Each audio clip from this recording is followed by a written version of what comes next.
And incentives really do matter. They do drive tech adoption. MIT Sloan, they analyzed 490 US firms, and they found that technology adoption succeeds when there's accountability, metrics, and tools enforcing it.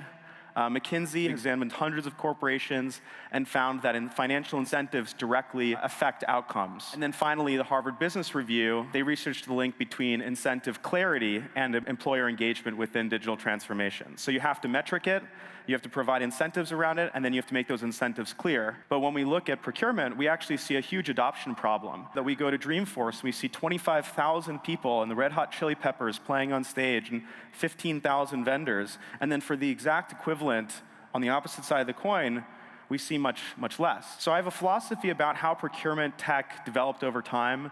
The first wave was what I would call transactional digitization. So this is taking paper processes and moving them into some kind of software. The second was we get the internet. This is amazing. We have an e-auction boom.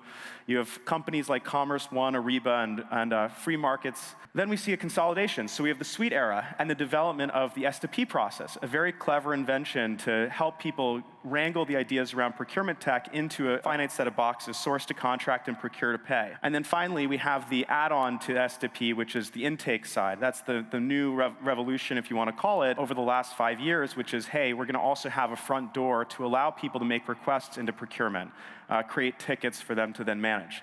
This all relates to indirect. In the 80s through 2000s, people understood that direct was really important, and people were building real systems around it, systems of record. And then for the last 20+ years, perception has been that direct is managed, and indirect is the Wild West. So let's build systems for the undermanaged spend or the unmanaged spend. Let's focus on the tail. We can automate that.